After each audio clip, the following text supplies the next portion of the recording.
Abraham की बड़ी। परमेश्वर ने अब्राहम से एक पुत्र का और पुत्र से बहुत सी संतान का वादा किया, जो सारे संसार के लिए आशीष होंगे। पर अब्राहम और उसकी पत्नी सारा बच्चे पैदा करने के लिए बहुत बूढ़े थे।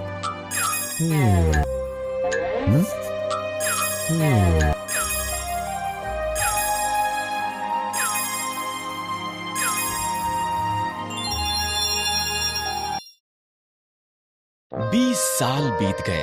अभी भी अब्राहम ने परमेश्वर के वादे पर भरोसा किया। जब वो 100 साल का था और सारा 90 साल की थी, परमेश्वर ने उन्हें अपना वादा याद कराया। सारा एक बालक को जन्म देगी।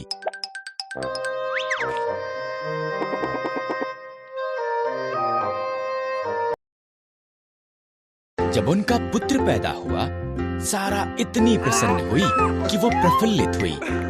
परमेश्वर ने मुझे प्रफुल्लित किया है, उसने कहा। इसलिए उन्होंने उसका नाम इसहाक रखा, जिसका अर्थ है वो हंसता है।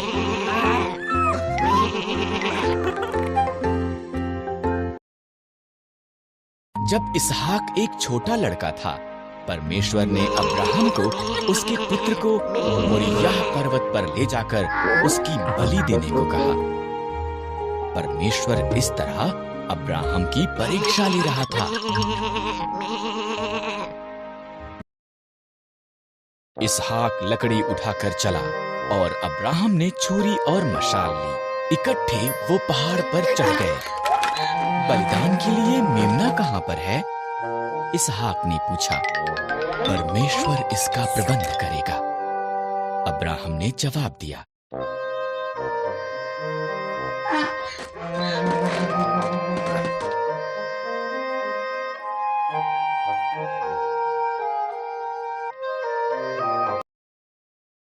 अब्राहम ने वेदी पर लकड़ियां रखी, इसहाक को बांधा और उसको लकड़ियों पर रख दिया। जैसे ही उसने इसहाक को मारने के लिए छुरी उठाई, एक स्वर्गदूत ने उसको नाम लेकर आवाज लगाई, अब्राहम।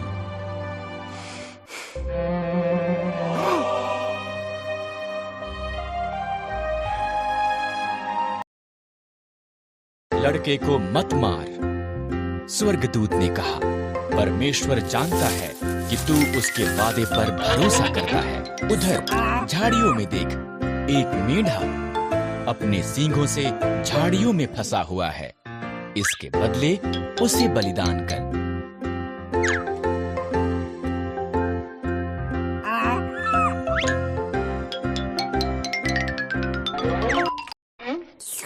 इस तरह अब्राहम ने उसके पुत्र की बजाय मेढ़े को बलिदान किया।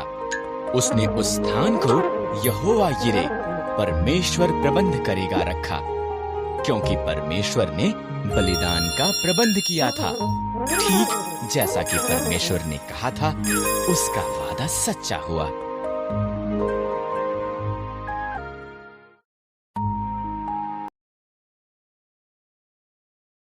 बारह पुत्र थे, पर वो अपने पुत्र यूसुफ को सबसे ज्यादा प्रेम करता था। उसने यूसुफ को एक विशेष चमकीले रंग का अंगरखा दिया। यूसुफ के भाई उससे ईर्ष्या करते थे। उन्होंने उससे नफरत की।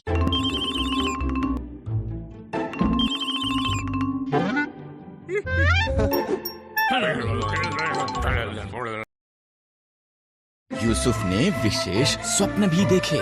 मेरे स्वप्न में हम खेत में पूले बांध रहे थे, उसने कहा, और तुम्हारे पूलों ने मेरे पूले को दंडवत किया। यूसुफ के भाइयों ने उससे और भी ज्यादा नफरत की।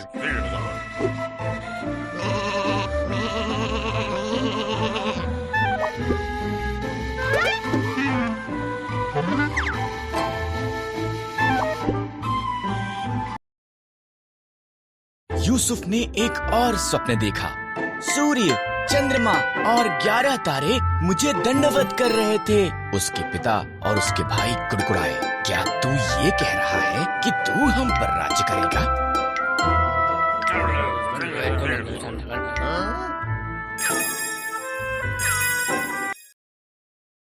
एक दिन यूसुफ के भाई खेतों में उनकी भेड़ों की निगरानी कर रहे थे। उन्होंने उसे उनकी तरफ आते हुए देखा। उन्होंने उसे मार देने और उसके सपनों का अंत करने की योजना बनाई।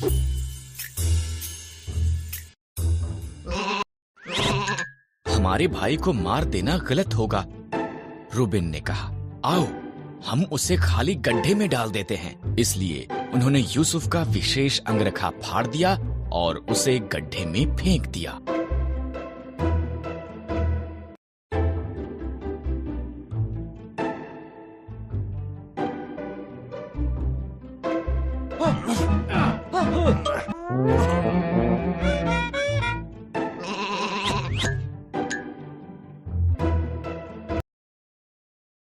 इश्माइली व्यापारी मिस्र की तरफ उनके मार्ग से गुजरे।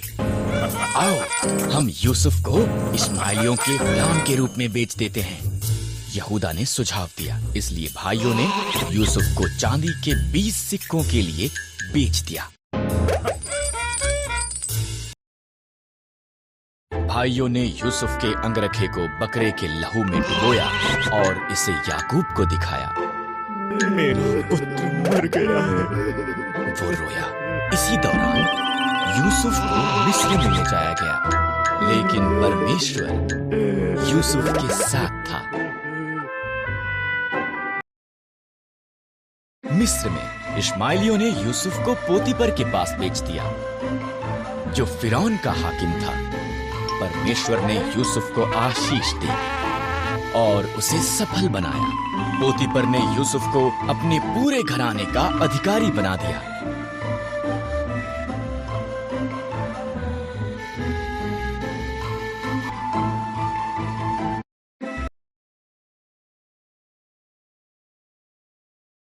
यूसुफ ने पोतीपर की अच्छी सेवा की। पोतीपर की पत्नी ने चाहा कि यूसुफ परमेश्वर के विरुद्ध पाप करे। यूसुफ ने इनकार कर दिया, इसलिए उसने उसके बारे में झूठ बोला। पोतीपर ने अपनी पत्नी पर विश्वास किया और यूसुफ को जेल में डाल दिया गया।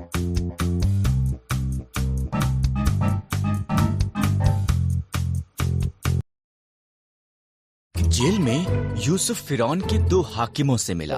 इन दोनों ने स्वप्न देखे और परमेश्वर ने यूसुफ को उनके अर्थ दिखाए।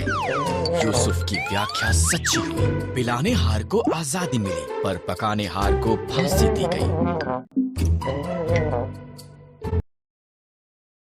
2 साल बाद फिरौन ने व्याकुल कर देने वाले 2 स्वप्न देखे। पिलाने हार को जो यूसुफ ने उसके लिए किया था याद आया और फिरौन को बताया। इस तरह फिरौन ने यूसुफ को बुलाया और उसे अपने स्वप्न बताए।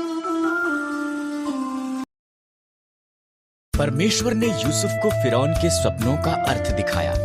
7 साल तक भरपूर फसल होगी, यूसुफ ने कहा। इसलिए भोजन को जमा कर ले, क्योंकि इसके बाद 7 साल का अकाल होगा।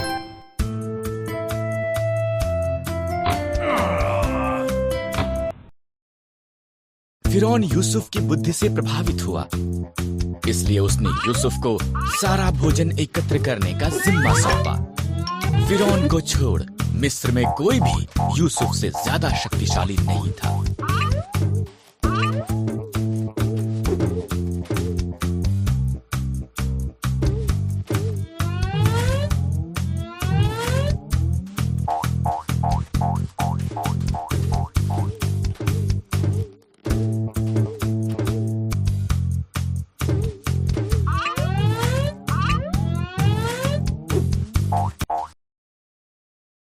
यूसुफ के भाई मिस्र में भोजन खरीदने के लिए गए।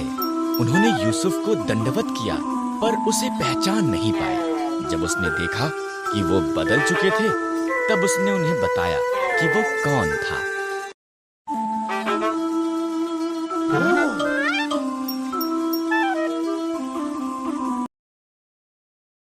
भाई भयभीत हो गए थे। तुम लोगों ने मेरे लिए बुराई का विचार किया, यूसुफ ने कहा, परंतु परमेश्वर ने उसे भलाई के लिए प्रयोग किया। हमारे पूरे परिवार को मिस्र में ले आओ, हमारे पास खाने के लिए भरपूर होगा।